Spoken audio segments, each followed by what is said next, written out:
Hey guys, welcome back. Hope you're all well. Okay, so today we're going to be doing a pickups video, and I've recently picked up a Super Famicom, as you probably know. And I said in the previous video I was going to show you the games when I get them. So I did pick up a few games. I've got 6 games so far. So not a lot, but just enough to keep me going. Now, when I first bought the Super Famicom, the whole idea was that I decided I was going to buy games I wanted to play. So I didn't want to just, get into that collector mindset again, as I've said before, where you're just buying all the time. I wanted to actually buy a small section of games. That's I got 6, and that way I wanted to get games from different genres, give me something to play, and I could just sit back, enjoy them, play them through. Once I finish playing with them, then I buy some more and work from there. And I'm sure a lot of people actually do that. It's just when you get in that collector mindset, difficult to get out of it, and you just want to keep buying. You're constantly moving on from the one deal to the next deal to the next deal. I think we can all relate to that. So yeah, Super Famicom. I'm really enjoying it. I'm having a lot of fun with the console. I've been playing it a lot actually since I got it, and yeah, I'm very happy that I made that decision to jump into the Japanese market again. So it's going well so far, smoothly. So onto the games. First game I got for you is a pretty obvious one. Of course, it is Super Mario Bros. Super Mario World, Super Mario Bros. 4, as it's known in Japan. Yeah, what can you say really about this? I mean, it's a great game. It's a classic platformer. Fantastic launch title, if not one of the best launch titles of any system, I think. And I've been playing it recently. I completed it the other night. I absolutely love it. I've still got to find all the other exits. I've done all the main part, getting to Bowser and defeating Bowser, which, to be fair, I was actually surprised how easy it was this time around. It took me a long time. It was only a couple of years ago I actually finished it for the first time. And yeah, I couldn't believe how quickly I got through this. It was quite surprising.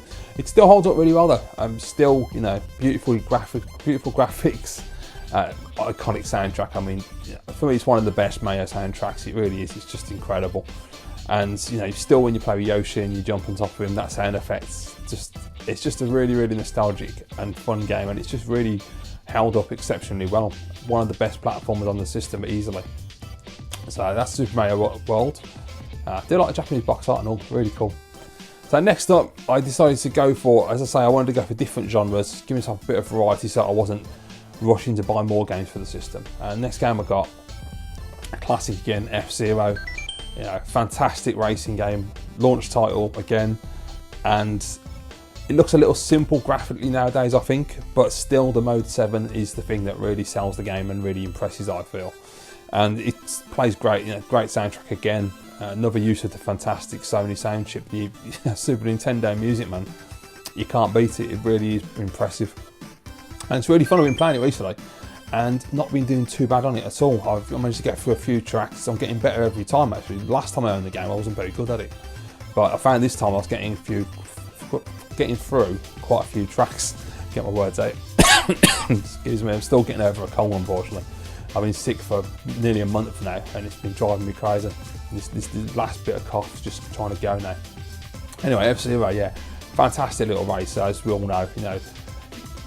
Really, really fun. You can't go wrong with it. So next up, I thought, well, I need to get a scrolling beat 'em up because it is my favourite genre, and I wanted one that I've not beaten yet on the Super Nintendo. And it is another launch title, or at least it was in the West. I don't know if it was in Japan. Final Fight by Capcom. As I've said many a time, one of the 3 main arcade cabs that I used to gravitate to as a kid. It was Final Fight, Pit Fighter and Operation Wolf, my favourite game in the arcade. And I still think that this is a solid port. Yes, it hasn't got the industrial level. There are other parts of the game missing. I was trying to think of the word then, I couldn't think what the word is. Omissions, that's the word I was looking for. There are other omissions as well as the industrial level missing. But little things as well. I mean, you've got obviously Guy's not in the game, you've only got Cody and Hager, and they've eventually brought out Final Fight Guy and removed Cody and replaced him with Guy, which was, I just don't understand what the point was. The console was quite capable of handling all 3 characters, so I don't really understand that. But whatever, there must be a reason for that. But there are little things missing, silly little things, such as when you're about to fight Sodom. When you're outside the train, on the train track, you go through the train, you fight on the train, and you're on a train track part, and then you fight Sodom on the arcade and all the other ports. But on the SNES port, one thing that's missing is that the guys kick barrels towards you, and they don't do it on the SNES. You just kick a couple of blokes' asses and then run on, jump through a wall, fight Sodom. So there are little bits missing, but I will say, despite the omissions in the game, I feel that the actual port they did was really good. I think the graphics are a good representation of the arcade, the music is a really good representation of the arcade soundtrack, and it controls really well and plays really well. And it's as fun and as frustrating as the arcade game, so I think they did a good job personally. It's just a real shame that it wasn't complete. You know, obviously we all know that the Mega CD is without doubt the definitive home version of Final Fight. It's incredible. There is of course the computer version, which I've forgotten the name of that Japanese computer, it's gone out of my head. But you know, in mainstream systems, the Mega CD or Sega CD for my American friends is the definitive version. It's just incredible. Right, so next up, I went back to Mario, so I think you know what this is going to be. It's the Super Mario Collection as it's known in Japan, or as we know it, Super Mario All-Stars. So of course you've got Mario Brothers 1, 2 and 3, and of course the infamous Lost Levels, which we won't go into because I think that's been done to death. Yeah, it's fantastic. I've been playing Mario 3, I haven't played any of the others yet, mainly because I still haven't beaten Mario 3. Every time I get to the final world, the game just gets so ridiculously difficult that I just haven't been able to do it. And I do find it quite frustrating. I don't know what it is. The rest of the game is quite challenging. You know, there can be parts of the game where you get really frustrated, but I've always managed to get through it. The final world, I've managed to get all the way through to the boat in the past, and then I'll just die and have to go all the way back to the beginning and start from scratch. And I just find it really, really tough. I will do it. I'm determined to defeat it because I absolutely love the game. It's fantastic, you know. So once I've done that, I want to try and beat Mario 2. I've never beaten Mario 2, or Mario. Is it Mario USA? Isn't it? I think that's what the Japanese call it. So yeah, I'd like to try and beat that because that's a really cool game. I like that. I know you've got the whole Doki Doki Panic thing, but I really like that it was completely and utterly different to all of the other Mario games. I always found that quite interesting when I was a kid. Right, so next game up, number 5, is probably one that most people would expect me to pick up, and it's, you know, my favourite game on the system pretty much at this point. Street Fighter 2 Turbo. You know, what can I say? Incredible artwork on the Japanese version as well. One of the best box arts as far as I'm concerned on any game on any system. It's just incredible. And Street Fighter 2 Turbo is still my favourite Street Fighter game. I've played many a Street Fighter over the years on different systems, but Turbo, without doubt, it still stands up as the best one. And I love the improvements over the original. I like the fact that the ability to play as the bosses, it's faster, which helps a lot, because when you play World Warrior now, World Warrior is painful, it's terrible. But you also got little nice additions such as different costumes, so you got different colours. You also have the speech that's in the game, which is not in World Warrior, which is really weird when you play that game to not have the iconic Japan, you know, and all the speech you'd expect to get in Street Fighter 2. It's weird. Plus you've also got new moves as well, so Ryu and Ken can do mid-air hurricane kicks, which are really, really good as both defensive and attacking modes. I find that a fantastic move to have added into the game. And Chun-Li's got fireballs. So they did actually add quite a substantial amount of content. I mean, obviously at the time when the magazines were debating whether it was worth the upgrade, I can understand that, because you look in the old magazines, people like Rumbelows wanted 90 quid for Turbo. So yeah, back in the 90s, you were never going to lay out an extra 90 quid just to get an improved version of a game you already own, I wouldn't have thought. Which is a real shame, because it is an absolutely fantastic version. And I've said before, Street Fighter 2 doesn't work for me. They butchered the sound on that game and it ruined the game. It's a shame, because graphically it's a step up. You've got some really cool and interesting new characters, but the audio is absolutely awful. And then of course we've got Alpha 2, which was just incredible to see that one on the SNES. It still looks great. But Turbo for me is the best version of Street Fighter. I absolutely love it.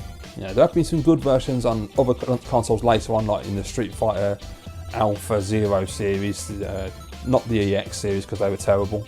I hated those games back in the day.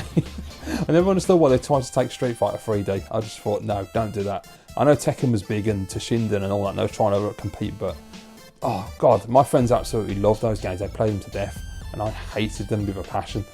Street Fighter to me is 2D only, don't work 3D. But yeah, there's been some really good games, but Turbo, definitely the best. Right, so let's have a quick swig of me tea, because you've got to have a drink. Oh, that's good. Yorkshire tea as well, only the best. Right, so the last game I picked up. Now, this is a game that I've picked up, and obviously, It's a game that I absolutely love on the system, and it's also a game from a franchise of games, or a series of games, should I say, back from the Amiga days, which I absolutely fell in love with on the Amiga.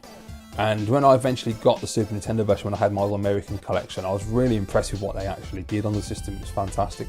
So I wanted to get the Japanese version. However, unfortunately, a box copy is ridiculously priced. For a really nice condition one at the moment, you're looking around about £400 to £450 starting. You can get them in the 300 to 400 range, but the boxes aren't going to be perfect in that respect. So it depends what condition you're bothered about.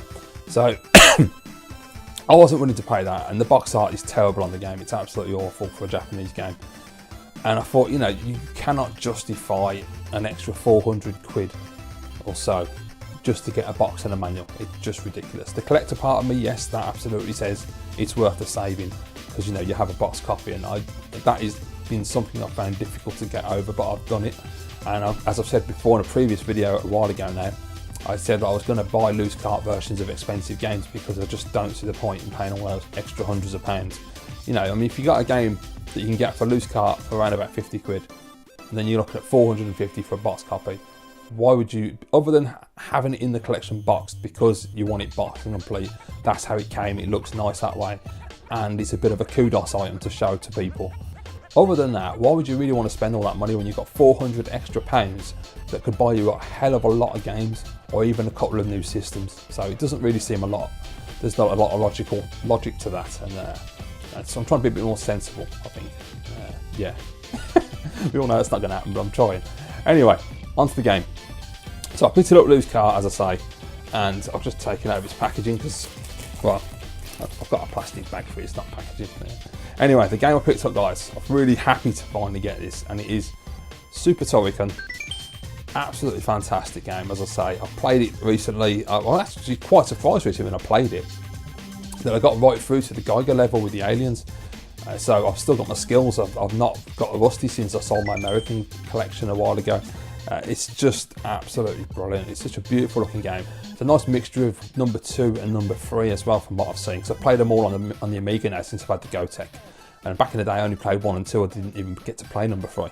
So yeah, it's really, really good. As I say, it looks absolutely beautiful. You've got the gorgeous Amiga rainbow backgrounds on there, the incredible soundtrack from Turrican as well, which is just absolutely excellent. Yeah, I nearly didn't get this. The seller, oh man, the seller was murder. He really was a pain in the arse. I mean, I know he probably thought I was hassling him, but it's because he wasn't answering my questions and he was being awkward. And I saw he had this, and he was the cheapest seller on eBay at the time. There were only a couple, literally about, I think 3, maybe 4 copies. I think there were only 3 loose carts available at the time. And because there was such a massive difference in price between a loose cart and a box copy, I thought, are they legit? Because there was one that was selling for around about 30 something, I think 35, which was actually advertised as a reproduction. It looked absolutely identical to this legit cart, and I thought, oh, I don't know, man, £400 difference. Is it really a legit cart that he's selling, or is it a reproduction? So I asked him, and I said, you know, first of all, have you got a photograph of the back of the cartridge? Because you only took a photograph of the front. Now, this guy was taking photographs of all these other games, multiple photographs, front, back, manuals, carts, boxes, everything. But with the loose cart games, he was only taking the front. And I thought, well, I know from experience that Super Nintendo games, the plastic for the back of the cartridge is usually the one that goes yellow. It's usually crap quality. So I wanted to make sure, because I'm not going to pay out decent money and have it come yellow. That would really piss me off. And I know it's loose cart as well, so I am aware you have to allow for certain things. But I asked him anyway, I said, you know, has it got any yellowing on the back? Can you give me a photograph? And by the way, is it legit? I just want to make sure it's not a reproduction. Well, I didn't say is it legit, I said, is it a reproduction? He wrote back, he said, no, it's not a reproduction, I only sell originals. I'll take it apart and show you, and I'll take a photograph of the back. So I was like, fine. I wrote back and said, thank you very much, that'd be absolutely fantastic. Days went by, I didn't hear anything from him. He just ignored me, and I was like, oh, for Christ's sake. So I messaged him again to ask him again. He ignored me. I messaged him again the next day. He ignored me, and I messaged him again, and then eventually he wrote back and said, look, I'm really sorry, I'm very busy at the moment, I will get around to it. I thought, mate, I understand you're busy, but you're not selling that many games. Compared to someone like Hit Japan who's selling thousands of games, you know, I think he had a couple of 100 games up for sale, you know, which is a lot, don't get me wrong, and I can imagine the stress that would cause.